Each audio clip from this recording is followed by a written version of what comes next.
Hello, everyone. Welcome to Tony Talks. Good morning, good afternoon, good evening, wherever you are watching me from. Thank you for tuning in. We appreciate you. Thank you for your comments. Thank you for your like. And if you're a new subscriber here, please don't forget to hit the subscriber button so that you don't miss out on our videos. Yes, let's dive into this. Today's video is going to be, let's watch it right now. Thank you. I'll see you in my next video. Stay safe, stay blessed. I love you all. Bye. People that are connected, to say that is to say the least. It's an obvious fact. It's an obvious reality that we are facing as a people. It's an obvious. Yomi Adedeji Ekaro Babami, how are you? It's an obvious reality we are facing in that country that we cannot ignore. And that's why I tell people of the not less privileged, if you are not connected, you may have money and not be connected. Talk to your children to be careful who they mingle with. And not only that, be close to your children so that they can talk to you at all times if anything is going wrong. This video is addressed to Elegushi. We lost trust in Nigerian police on this case. We lost confidence in them. We lost trust and confidence in Lagos State government, especially with the recent findings that the Punch newspaper brought out, where they said no autopsy, no toxicology was done for Ileri Oluwa Promise Aloba, a 23-year-old boy who died in a circumstantial situation, whereby before the father got to where the boy is, where his body was laid in the house, the father said he met his body under the stairs. His father said he was already embalmed when he got to the house where he was laid. In a sane climate, in a normal situation, that is enough for investigation, thorough investigation on that case. But the Nigerian police came with different stories, saying he fought with somebody, and during the fight he bled profusely. Somebody bled profusely. Memphis, good morning, my brother. Somebody bled profusely, and for 3 days, he bled without going to hospital. And Nigerian police was telling us that was what led to his spy. Not only that, Nigerian police told us that the nurse was called in. The people that called the nurse to come and treat the guy in the house are walking around freely. They are walking around freely. Good morning, Bombay person. Good morning, Remusele. I'm greeting every one of you, please. Me if I were distracted, monkey bobo in beshe wole moki e kabo. Moki to ya moki to ye. But inu mi odun si news ti mo ri laaro yi. Moki bobo yin e kabo. Shegun, thanks for joining me. Ejo, eba mi share video. I want this video to get to Elegushi. I don't know why we are just 94. Maybe they are reporting the video already. I don't know.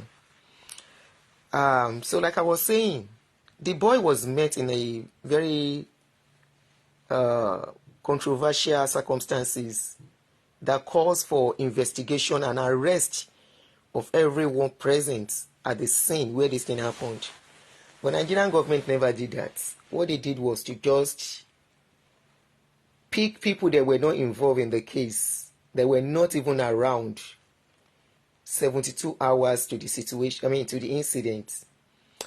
Naira Marley was mentioned. Naira Marley was not around. Sam Larry was mentioned. Sam Larry was not around. But this is where we are going. Sam Larry was not around when the incident happened. But there are so many reasons why Sam Larry was pointed at in this case. For those who may have forgotten, Sam Larry came out immediately this guy died and said, "Wọ́n ti gbé sin, all station closed, all stations settled, no case," in a video that has been deleted online. Also, the way the boy's spy was announced calls for questioning. The way the father has told a story of how he went from one police station to the other to get police reports, and he couldn't get it, so that the boy can be kept in the mortuary. So the man had no choice than to give them instruction to go and bury him. In the process, while they were waiting, a popular musician, immediately the incident happened, sent 2 million. That is curious. That calls for questioning too. Why will somebody send 2 million immediately, a young boy, to do what? Were they expecting him to go? Did they ask the father what is the plan for the burial? Did they ask the father if they've confirmed if he was truly Pai? Why would they send 2 million?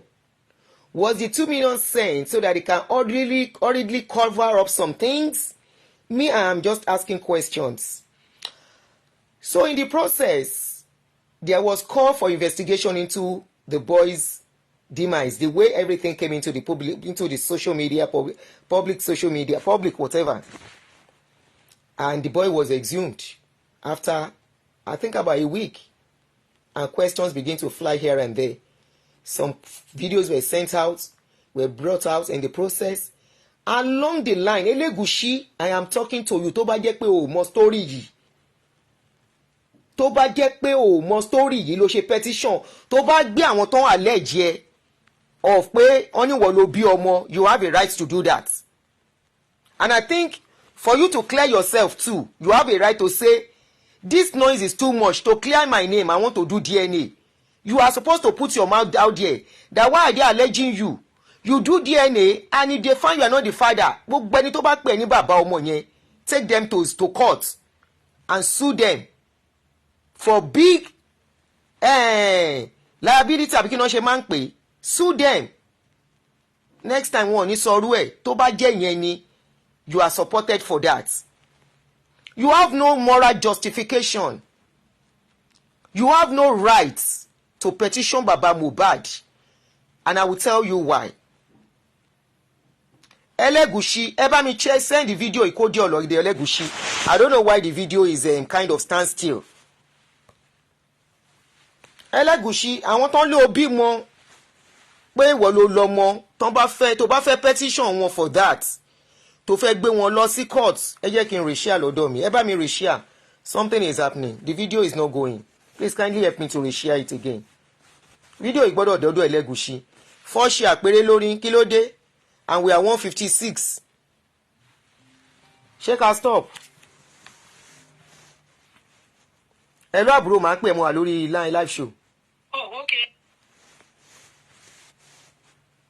Ẹ bá mi reshare please. Ẹ bá mi reshare. Kò kàn wá lẹ́yìn ó lè kàn ẹni tá mọ̀ lọ́la.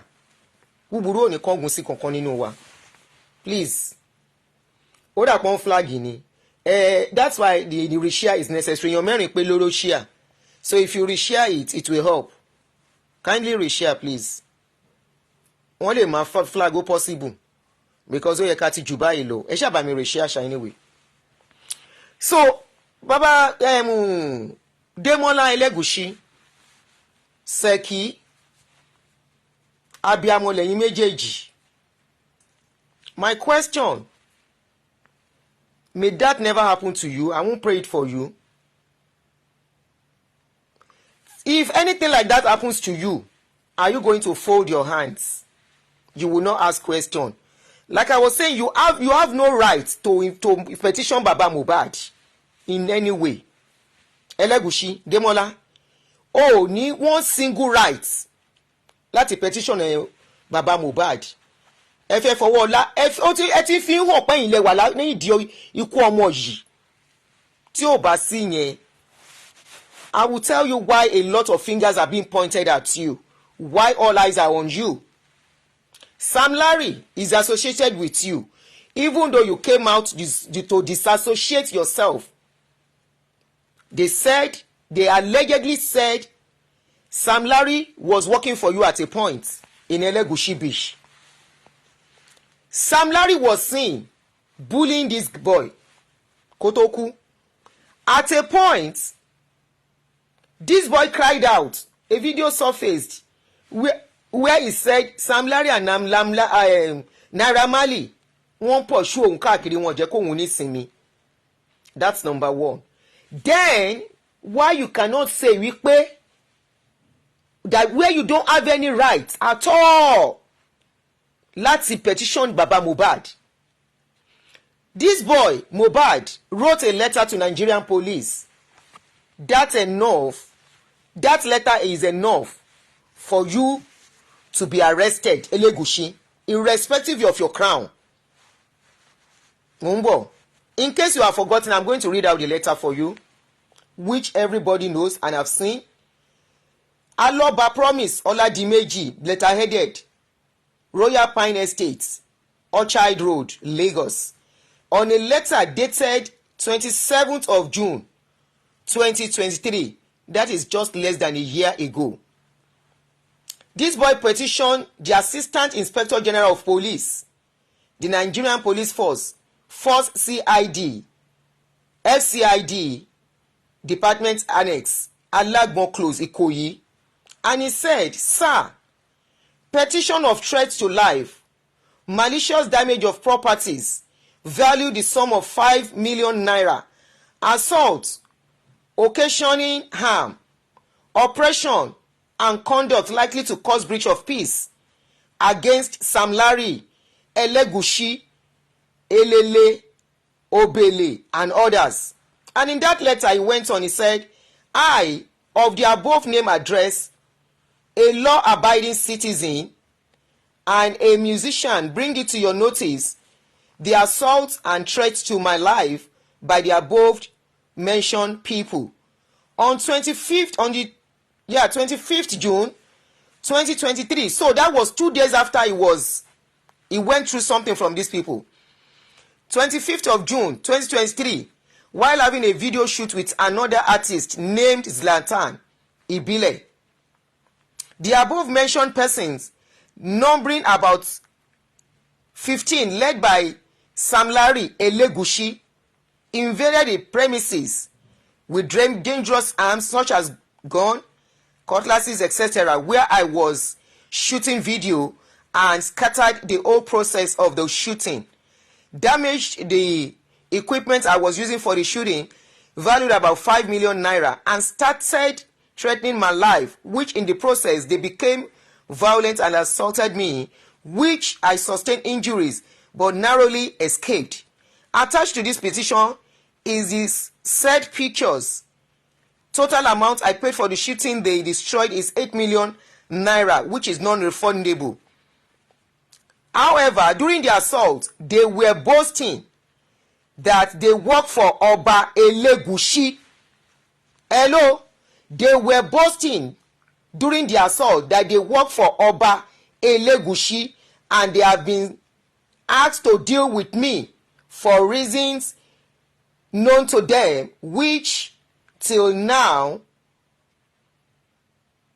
date they are still threatening to buy me. That is KILL me if seen.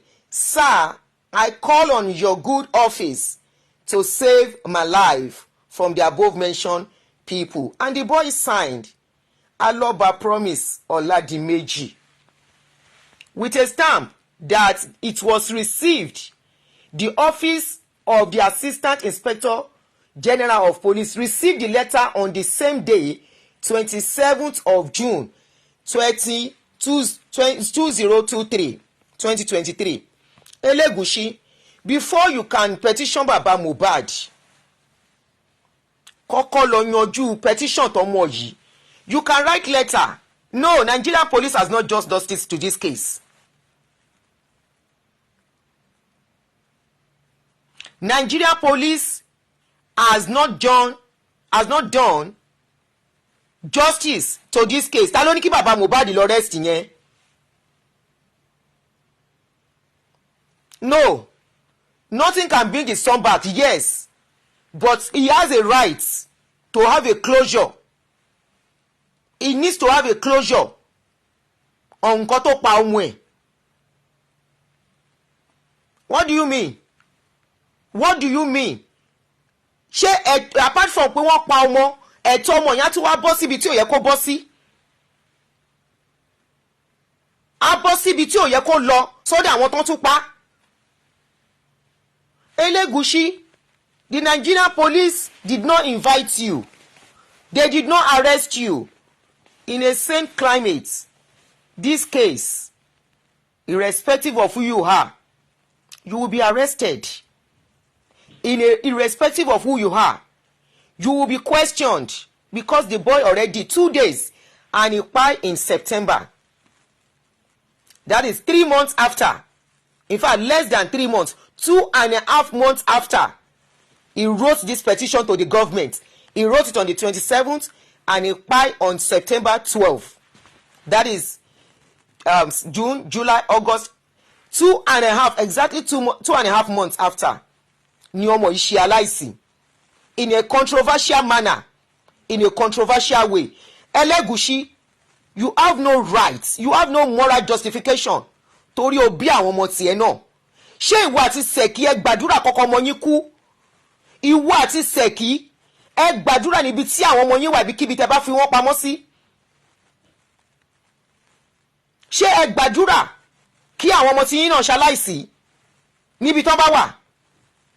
Tán bá pè ẹ́ gẹ́gẹ́ bí ọbíamọ àti ìwọ àti ìyàwó ẹ, tán bá pè ẹ́ wípé ọmọ ẹ o ó ṣaláìsí o, ọmọ tó bá sọ̀rọ̀ lénìí wọ́n wá pè ẹ́ pé ara ẹ̀ ò yá kó máa bọ̀, ó wà lọ́nà ó ti ń lọ, and suddenly wọ́n sọ fún ẹ wípé má wá mọ́, padà sẹ́yìn, ara ọmọ ẹ ti yá, then suddenly ẹ má bá mi share video yìí wọ́n flag ẹ̀, and suddenly wọ́n ní kó tún máa bọ̀, ọwọ́ àwọ̀ gẹ́gẹ́ bí òbí pé ẹ lè ní kí n máa wá kí n máa padà kí n máa wá kí n máa padà, mo fẹ́ lọ wo nǹkan tó ṣọmọ yìí, ó wá dé ibẹ̀ ìwọ àti Ṣẹ̀kí ẹ̀ẹ́dẹ̀ fẹ́ fojú sunkún ọmọ tiyín, ó wá dé ibẹ̀ ó bá òkú ọmọ ẹ ní abẹ́ step, wọ́n ti gbé iyọ̀ sí lára, wọ́n ti wẹ̀ fún, wọ́n ti fa lórí, àbọ̀ lórí burúkú ni yín ni? Elegushi àti ìwọ àti ìyàwó àbọ̀ lórí burúkú ni yín? Ó wá bá òkú ọmọ yẹn, wọ́n ti fa orí ẹ̀, wọ́n ti wọṣọ fún, wọ́n ti clean ẹ̀ up. I'm very sure wípé ká níwọ ni gbogbo ẹni tó wà nínú ilé yẹn, gbogbo ẹni tó bá dárúkọ, gbogbo wọn náà máa lọ sí. I'm very sure wàá lo gbogbo nǹkan tó ní, gbogbo agbára tó ní. By now case yẹn ó máa ti di settle case, wọ́n á ti convict ẹni tó bá fẹ́ convict lórí case yẹn. Àbọ̀ lórí burúkú ni gbogbo yín nílùú yẹn, àbí ìkà ayérayé ni yín? Ẹ mú ọmọ lọ́mọ ẹ pàdánù. Ọmọ yìí dárúkọ Elegushi, you have no moral justification láti invite bàbá ẹ̀. You have no, kọ́kọ́ lọ dáhùn sí petition tí Aloba Promise wrote about you. Kọ́kọ́ lọ dáhùn sí petition yẹn. Ọmọ yẹn ò sí láyé mọ́ to tell us the full story. Ọmọ yẹn ò sí láyé mọ́ to tell us what is going on. Ìdí rèé tí òbí fi gbọ́dọ̀ close mọ́mú ẹ̀. Ìdí rèé tí ọmọ gbọ́dọ̀ sọ nǹkan fáwọn parents ẹ̀.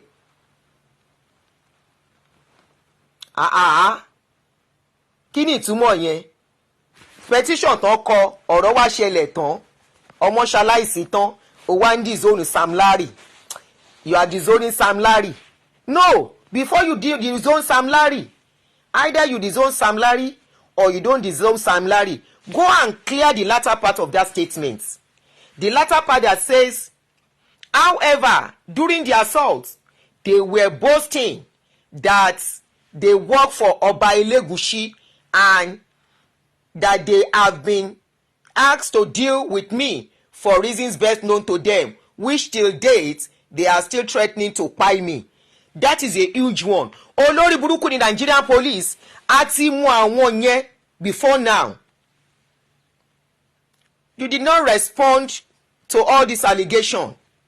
When this letter came out, what did Nigerian police do? Give us evidence. that you went to Nigerian police. Give us evidence that you were invited. Give us evidence that you went to see them. Then we can say yes, for real, for real. You cleared yourself. Oh, clear rẹ lọ́dọ̀ ọlọ́pàá. That boy wrote a petition. Ó ti tú àṣírí sílẹ̀ kó tó lọ. Kí ló mean by that, Elegushi? Why are you petitioning Baba Mohbad? Now, ẹlẹ́fọ́ o, ó ní ho, ó ní ẹ̀fọ́ kíní kan náà ń wò. Ṣé Baba Mohbad never mention your name? I saw his interview. Baba Mohbad said, ọba kan wà ní charge ọ̀rọ̀ ọmọ òun. Ṣó dárúkọ ẹni? Why are you petitioning him? If Baba Mohbad has a good lawyer, you cannot win him because kò dárúkọ ẹ. There is freedom of speech. Baba Mohbad said, àlè ló pa ọmọ òun. Oh yes, he has a right to say that. Ṣé tí obìnrin bá ń yàlè tẹ́lẹ̀ tí ò bá pọkọ apárẹ̀ ọkọ pàlè yẹn? He is the father of the son. Òun ló lè share the light fún wa náà ṣe ń bèrè question lọ́wọ́ ẹ̀. He is the only one that can tell us what is going on. You want us to ask the woman tó wà nínú ilé ẹ̀ tí ò lè sọ nǹkan tó ṣẹlẹ̀ sí? Ṣé òun ni ká lọ bèrè lọ́wọ́ ẹ̀ pé kí ló ṣẹlẹ̀ sọ́mú ẹ̀? Ẹni tó wà nínú ilé pẹ̀lú ọkọ ẹ̀ tó ń give us ní different scenarios or stories tí oríṣiríṣi story ti jáde látọ̀dọ̀ ẹ̀. Àbólórí burúkú yín ní ìlú yẹn ni. Àbólórí burúkú ni gbogbo yín.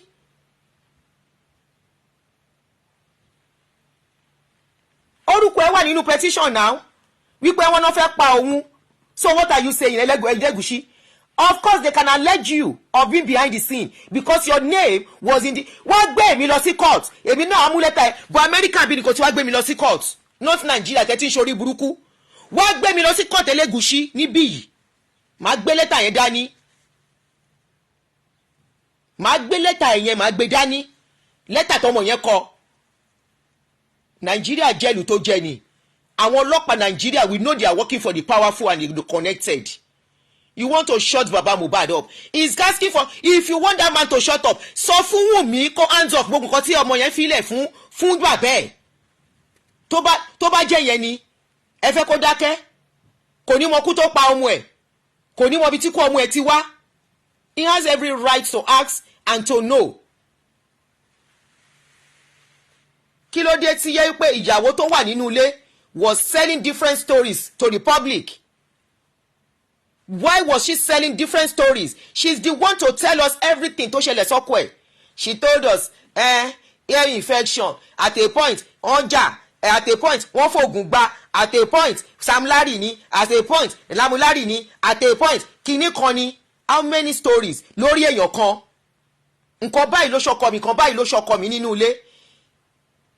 Irú nǹkan bẹ́ẹ̀ yẹn 48 hours to gbogbo pọ̀ kí ń gbàgbé nǹkan tó ṣẹlẹ̀ 48 hours to tó bá gbàgbé gbogbo nǹkan tó lead sí kú ọkọ wọn kì í gbàgbé ẹ̀. Ó máa stay in their memory forever ni. Ìgbà báyìí oúnjẹ báyìí ìrìn báyìí ọ̀rọ̀ báyìí ló sọ kíní kan báyìí gbogbo nǹkan tó scenario yẹn máa play bí movie lọ́pọ̀lọ́ yàn. Wọ́n wá béèrè lọ́wọ́ ìyàwó kí ló pọkú ẹ. Ó bẹ̀rẹ̀ sí sọ different type of stories ń lọ bí 5 sí 6. Òun ló yẹ kó share the light. Ìgbà tí ó share the light, letter bọ́ta. Was this letter from Lagos State? Was this letter kọ́kọ́ confirm? Kí Nigerian police kọ́kọ́ confirm wá pé letter yẹn ò ṣe ta àwọn kò wá sọ́dọ̀ àwọn. Kí Nigerian police state CID ní níbo Ìkòyí, let them tell us pé that stamp on that letter is not from them. There was a stamp. That stamp on that letter shows that it was accepted. It is official. Ẹ má fi nù wá mọ́ jẹ́. We are not illiterate. That letter was official. It was received in the office it was supposed to be received. Kí ló ṣe sí? What did they do about that letter? Give us evidence that you were invited. Give us evidence that you went to them. And let them play us what you spoke to them. The questions they ask you. Elegushi.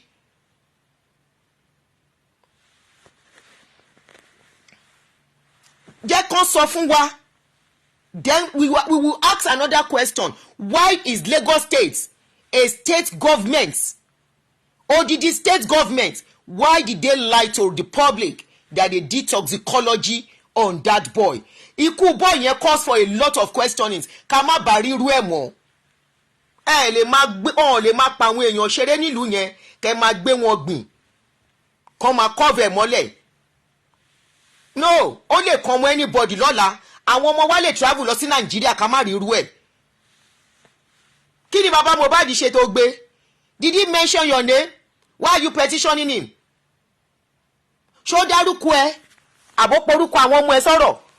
Ó lọ́ba kan, ó lálẹ́ kan ló pa ọmọ òun. He has a right to allege of and say ni ọba ìyàlẹ̀ ló pa ọmọ òun. Ó ní kó lọ ṣe DNA. Ó ní after the DNA, àṣírí máa hàn síta. That means he is giving a clue. He is afraid for his life kò lè sọ̀rọ̀. Kẹ́ má bàa pàdánù. Elegushi, ìwọ àti Ṣẹ̀kí tó bá jẹ́ pé ẹ ní ọwọ́ nínú ikú promise ẹ ní rí ọmọ sí yín. Elegushi tó bá jẹ́ pé ìwọ àti Ṣẹ̀kí ẹ ní ọwọ́ nínú ikú ọlọ́ba promise aka Mohbad tó bá jẹ́ pé ẹ níwọ́ ní ọkọ ọmọ yẹn ẹ̀yin náà ní rí ọmọ gbẹ̀yìn yín. Bó sí owó tẹ́ bá ná lórí àwọn ọmọ yín á máa já sí asán ni tó bá jẹ́ pé lọ́wọ́ nínú ẹ̀. Kò sí iye tẹ́ ẹ̀ bá run lé wọn lọ́wọ́, kò síbi tẹ́ ẹ̀ bá kó wọn sí, àwọn ọmọ yín náà wọn ò ní fọre fún yín. Kí ló dé? Kí ló dé tẹ́ níkà nílùú yẹn? Kí ló dé tẹ́ níkà? Ẹ dájú. Ẹ dájú. Èèyàn méjì sìn, àwọn ọmọ ọlọ́mọ méjì wọ́n disappear nílùú yẹn. Ọmọ Ghana kan, ọmọ Nàìjíríà kan, nígbà tán máa ṣe suspect tán ló gbé àwọn ọmọ. Ọlọ́pàá sọ fún wa pé suspect ti kú. Wọn ò rí àwọn ọmọ yẹn dì sí. Ọlọ́pàá sọ fún wa wípé suspect yẹn ó ti kú ìgbà tó fẹ́ pa àwọn gbébọn fún. Ọlọ́pàá ní kí suspect kó wa mọ́tò, ẹ arrest yẹn ní kó máa wa mọ́tò. Irú ìlú òṣì wo nìyẹn? Irú ìlú orí burúkú wo nìyẹn? Kọ́kọ́ lọ bá ọlọ́pàá kó lọ wé ara ẹ mọ́ pẹ̀lú nǹkan tí promise ṣe, then kí ọlọ́pàá ṣe investigation, the true investigation tó yẹ kán ṣe lórí ọ̀rọ̀ yẹn. Irú àwọn wo lẹ ń parọ́ fún? Àwọn wo lẹ ń parọ́ fún? Àwọn wo lẹ ń parọ́ fún? Kí lorúkọ ẹ wá dénú pépà? Kí ni orúkọ ẹ wá dénú pépà? Promise ló kàn kọ́ ẹ fún rẹ̀. Kí lorúkọ ẹ wá? Of course ọmọ yẹn ti lọ, kò sí láyé mọ́ láti shed more light. But kí lorúkọ ẹ wá dé pépà? Ṣé wọ́n stamp ẹ àbí wọ́n stamp ẹ? And of course we can never trust Nigerian police on this case again. Kò sí nǹkan tí Nigerian police ò bá wá sọ́nsìn. A mọ̀ pé wọ́n ti ń parọ́. Kí ni your Nigerian government, Lagos state government parọ́ fún wa pé àwọn lọ sí kinní fún? Kí náà sọ fún wa pé àwọn lọ ṣe toxicology fún? Wípé result ò tí ì dé 9 months after result toxicology ò dé. 9 months after. Why tẹ̀ fún bàbá ẹ̀ ní opportunity àti ṣe private autopsy láti how many months ago tí bàbá yẹn sọ pé òun fẹ́ ṣe private autopsy ọmọ yẹn? Why tẹ̀ pé nǹkan tó sọ pé wọ́n fẹ́ ṣe lórí ọmọ yẹn ẹ̀ gbà?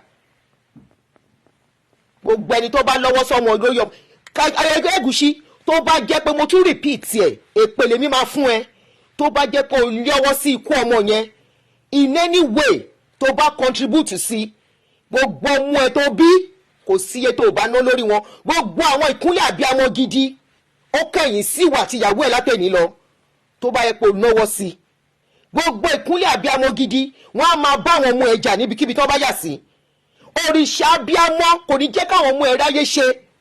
Òrìṣà àbíamọ á mú àwọn ọmọ tiẹ̀ náà á fi wọ́n yán ẹ lójú tó bá lọ́wọ́ sí.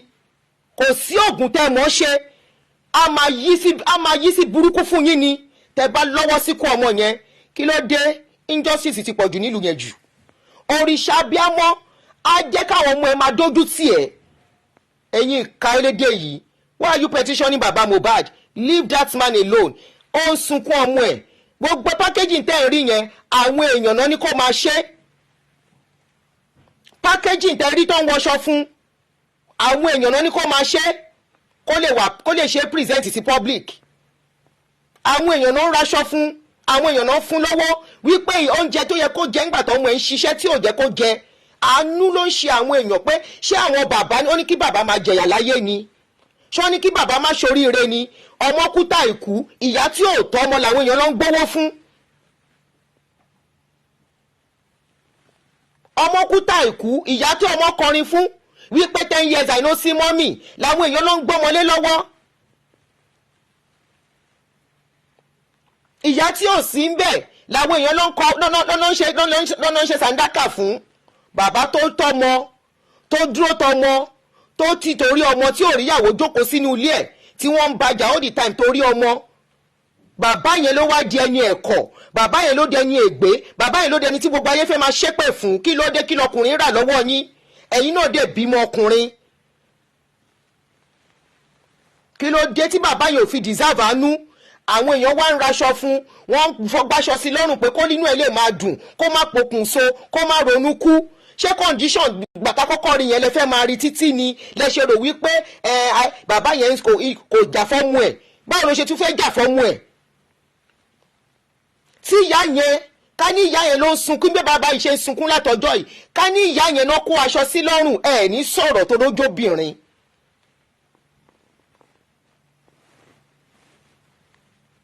ká ní ìyá yẹn, ìyẹn ìyá burúkú tí ò sí pẹ̀lú ọmọ yìí tó ṣe ẹnu pẹ́yẹpẹ́yẹ bí ẹnu pẹ́pẹ́yẹ yẹn, ká lóun níná kó lèsì sí lọ́rùn ẹ̀ ní complain. kí ló dé?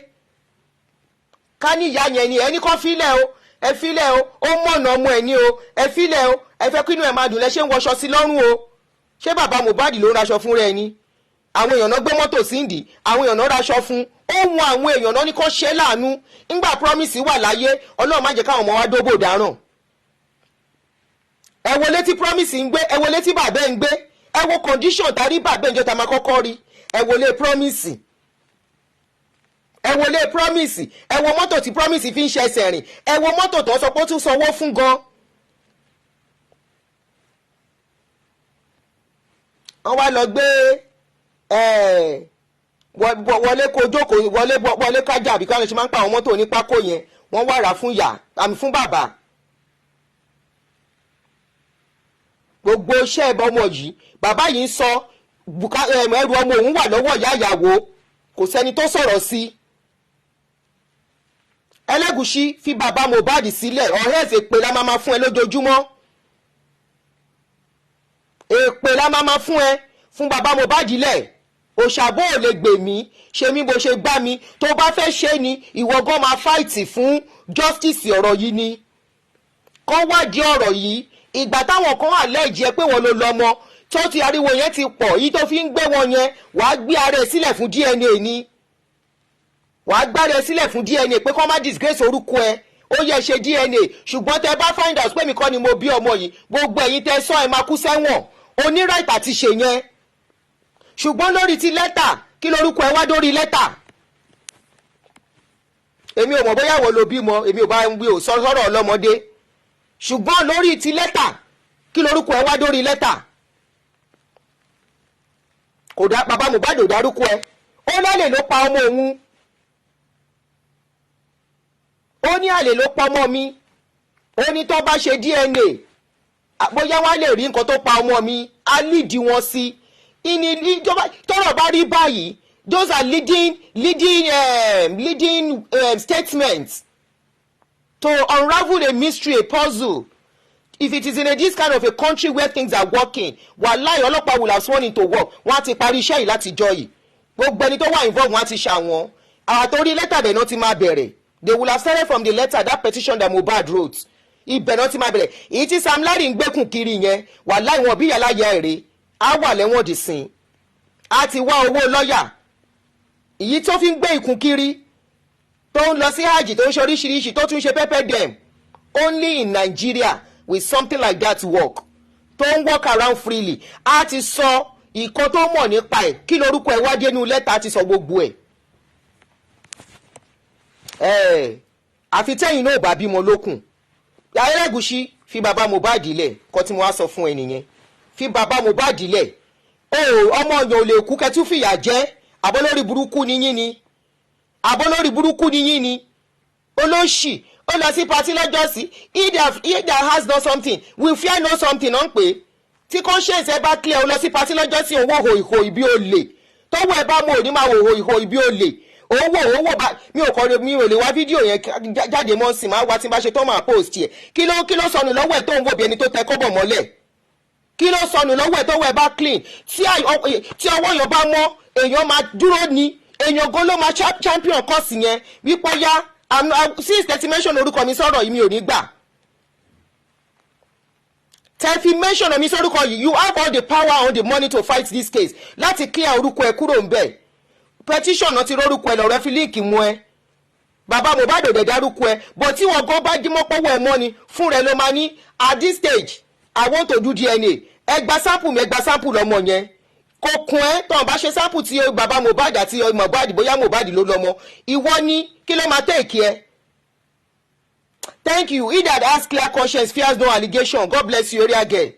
Wàá gbé ara ẹ lè do this thing for me. Ẹ ṣe kinní fún mi. Ẹ má bà orúkọ mi jẹ́.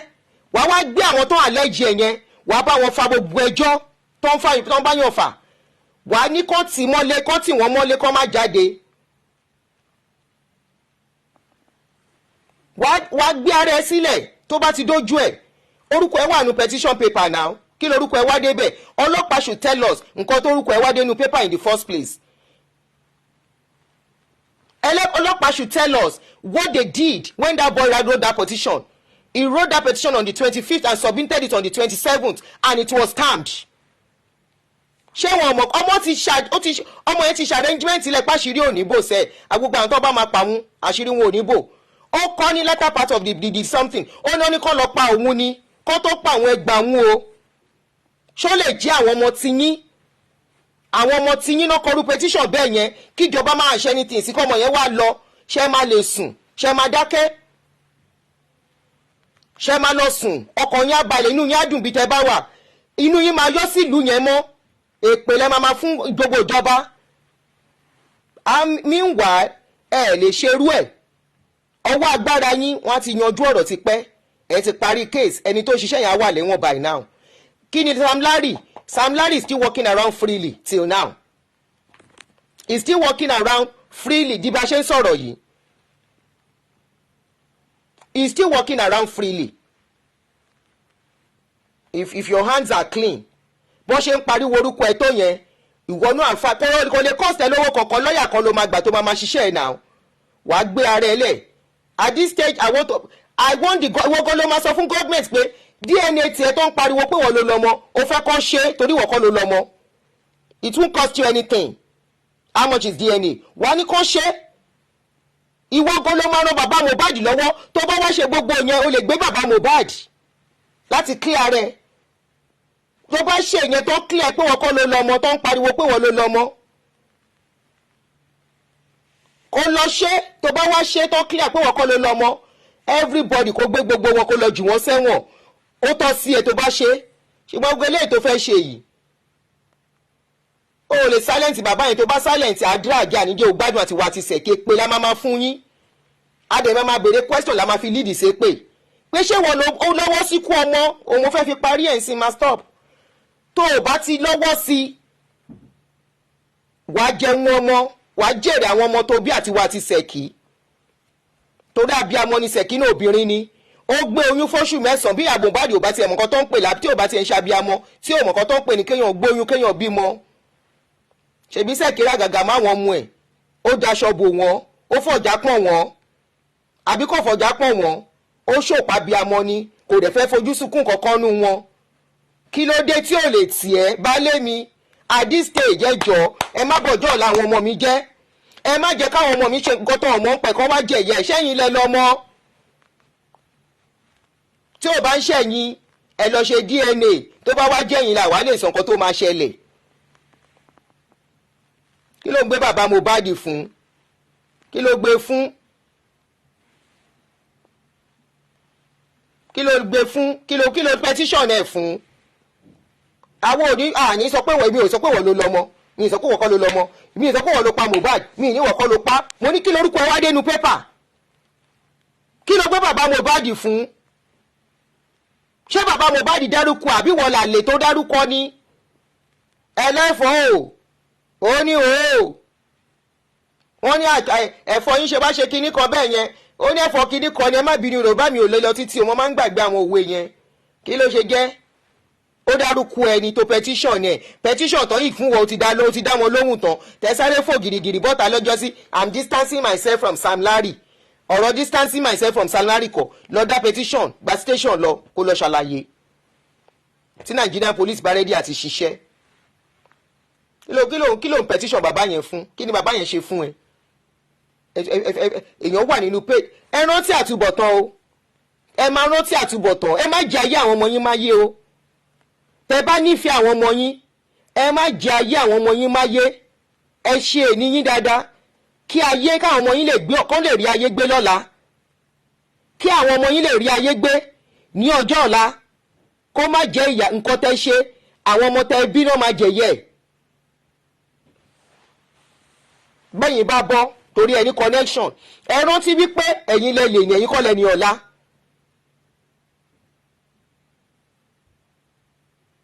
ẹ̀yin lẹ ní èní somebody said ó dárúkọ ẹ̀ ẹni tó bá ní fídíò yẹn Arinola ẹ jọ̀ọ́ bá mi send fídíò yẹn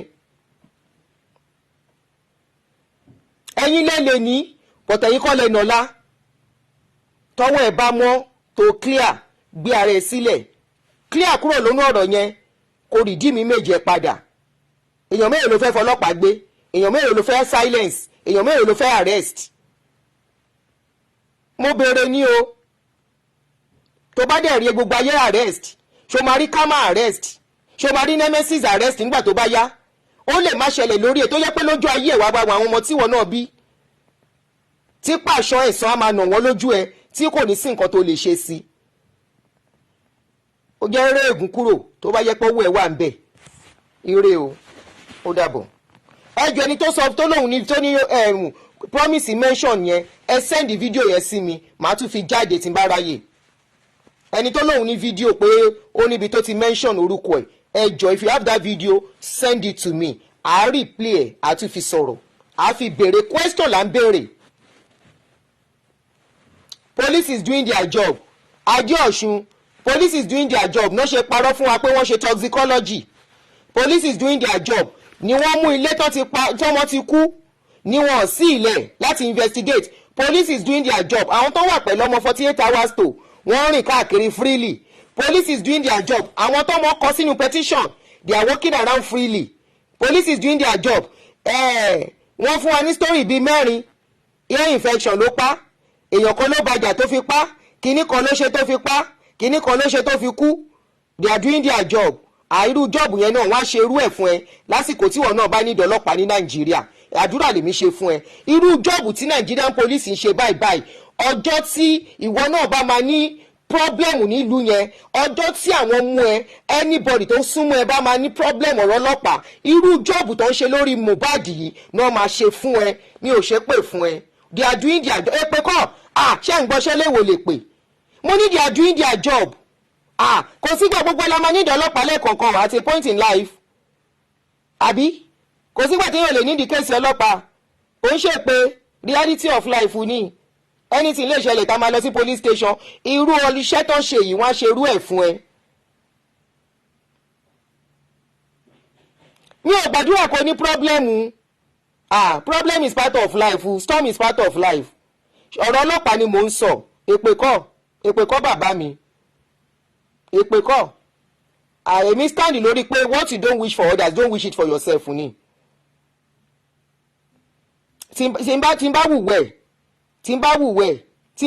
àwọn ọmọ mi ò lè ní èmi ń wùwà tí mò ń wù torí ọ̀la àwọn ọmọ mi ni gbogbo nǹkan tí mò ń ṣe mò ń ro tàwọn ọmọ mi mọ̀ èmi ò ṣe nǹkan pé èmi nìkan ni mo láyé ó jó ẹ lára òkè má bínú bàbá mi ṣùgbọ́n irú justice tó ní kọ́ fún bàbá Mohbad yìí wàá ríru justice bẹ́ẹ̀ yẹn èmi ò gbàdúrà kó ní problem ṣùgbọ́n irú jọ́ọ̀bù tọ́lọ́pàá ń ṣe irú jọ́ọ̀bù yẹn wọ́n á ṣe tí wọ́n náà bá ní irú issues láti bọ́lọ́pàá ní problem ní sí ọ̀rọ̀ kan ṣorí bó ṣe rí ẹ̀yin ìkàdédé ọ̀dájú police is doing their job náà ń parọ́ oríṣiríṣi fún wa ẹjọ́ mo rí yín jèrè níkẹ́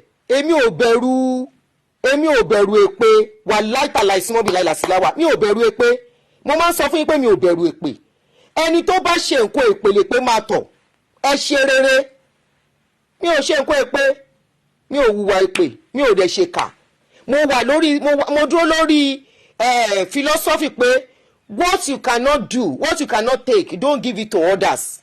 Òun mo dẹ̀ fi kọ́ àwọn ọmọ mi. What you can't take, don't give to others. Fi ọ̀rọ̀ rẹ wò when you are doing anything. Fi ṣírò ara ẹ wò. Nǹkan tó ṣẹlẹ̀ sí bàbá Mohbad yìí mo ti sọ mo ní it can happen to any one of us. Kọ́lọ̀ má jàrí bẹ́ẹ̀. Àdúrà lágbà does it mean pé kò lè ṣẹlẹ̀. Ṣé bá àwọn méjì kan náà sọ pé pa yẹn tí wọ́n ti rojú tu ẹni tó pa wọ́n. Ẹdún ẹ má jẹ́ kó ọmọ dàpọ̀ ní Bombay person bí.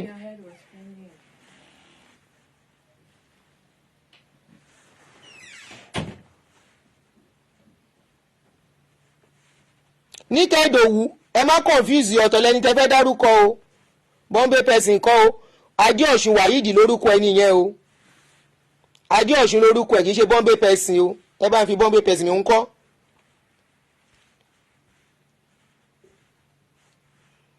Ẹni bá ṣe ohun èpèlè pé ń jà ẹ ló béèyàn bá ṣe nǹkan èpè bọ́ọ̀ ṣe pè fún yàn gan táyé ń ṣàdúrà fún yàn nǹkan èpè á jàyàn tó bá ṣe rere táyé ń ṣépè fún ẹ rere tó ń ṣe yẹn ló máa ṣẹlẹ̀ so why tó ń bẹ̀rù èpè Adéọ̀ṣun now you are saying amen ẹ̀dá tó bá ń ṣàdúrà fún Barrister ti kọrin tán ó ní ẹ̀dá tó bá ń ṣe rere láyé bọ́mọ Ádámọ̀ bá ń ṣépè fún iṣẹ́ ọwọ́ ẹ̀ máa ṣe ẹ̀dá tó bá ń ṣèkà láyé bọ́mọ Ádámọ̀ bá ń ṣàdúrà fún iṣẹ́ ọwọ́ ẹ̀ máa ṣépè fún iṣẹ́ ọwọ́ ẹ̀ ló máa ṣépè fún iṣẹ́ ọwọ́ ẹ̀ ló máa ṣépè fún bẹ́ẹ̀dá kan bá dẹ̀ ń ṣe rere ẹ ṣáà máa rọra lórí kíni o ká má sòótọ́ ọ̀rọ̀ Nàìjíríà go better ṣé ń gbọ́ṣẹ́ ṣùgbọ́n tó bá kàn ẹ́ wàá pariwo justice àbò ní pariwo justice kí n máa rọra lórí kíni a lè rọra òun ló jẹ́ kí Nàìjíríà débi tó dé lẹ́nìí and you are part of the people complaining about the situation of Nigeria àbí you are not part. Adéọ̀ṣun ó máa kàn yín bó ṣe máa kàn gbogbo fámìlì ẹ ẹ̀yin apààyàn déédéé bó ṣe máa kàn gbogbo fámìlì ẹ.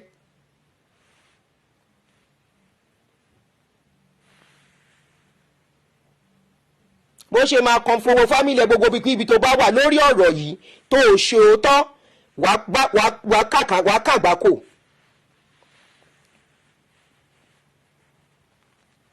Ó yá mo ti fún ẹ ní grace tó lórí péjì.